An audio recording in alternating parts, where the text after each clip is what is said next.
I'm Ambassador Kenneth Quinn, President Emeritus of the World Food Prize Foundation, known as the Nobel Prize for Food and Agriculture. I had the great honor to present that prize to Professor Yunlong Ping of China in 2004 for his great achievements in developing hybrid rice. And more recently, I've been a strategic advisor to the U.S. Heartland China Association, and earlier this year, in close collaboration with the Chinese Academy of Social Sciences, we organized a 4-day, highly successful agricultural roundtable with exchanges between leaders from agriculture, food production in both countries. I'm now very delighted to have been invited to participate in this international forum on democracy, the shared human values. And I'm speaking to you from Des Moines, Iowa, the state that twice has welcomed President Xi Jinping to come here. And I had the great honor to welcome President Xi when he spoke at the World Food Prize Hall of Laureates in 2012.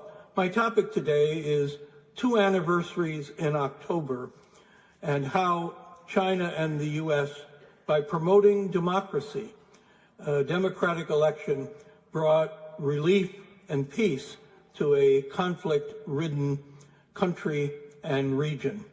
The first anniversary is on October the 25th in 2021.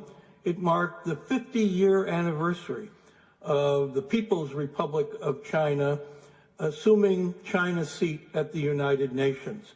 At the time, perhaps not getting all the headlines, but a very significant and momentous event, which led to a whole decade-long series of improvements between and in the relationship between the United States and China, and how at the end of that decade, in 1979, the U.S. and China established diplomatic relations between us.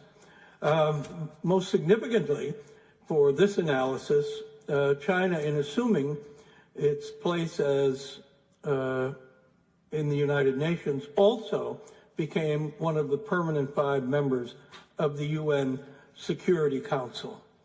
Now, in fact, this event was of such significance that President Xi Jinping gave a major address about it, in which he recounted how in the past 50 years, China has fulfilled its obligations, particularly in peacekeeping, providing over 50,000 peacekeepers to UN efforts to bring peace in very troubled areas.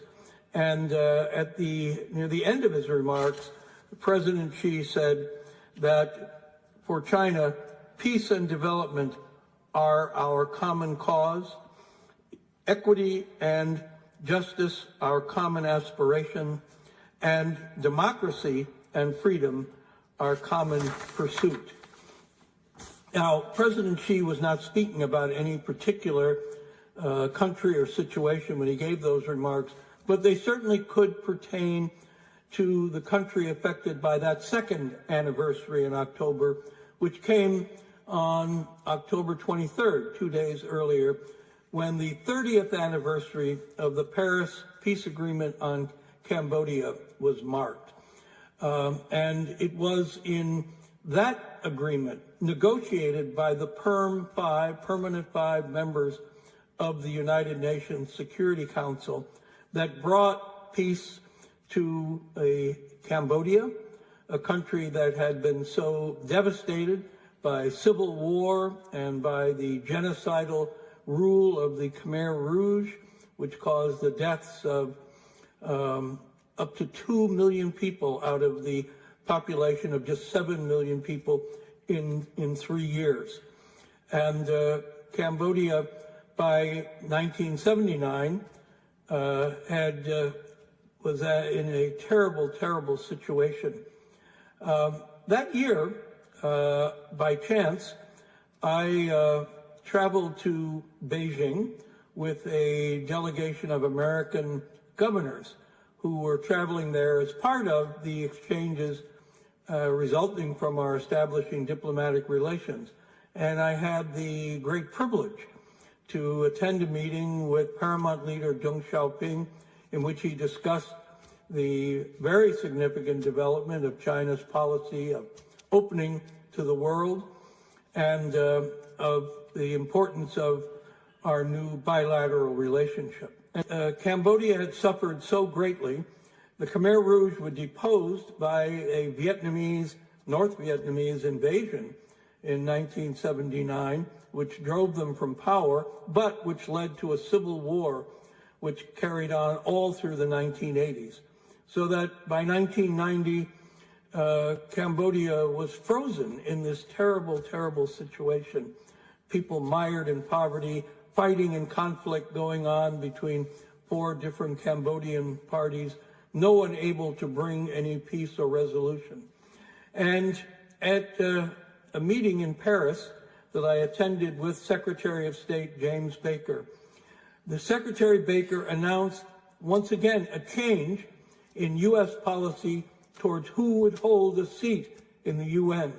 And he indicated that we would reverse the policy of the previous 8 years and no longer support the Khmer Rouge, Democratic Kampuchea, holding that seat at the UN.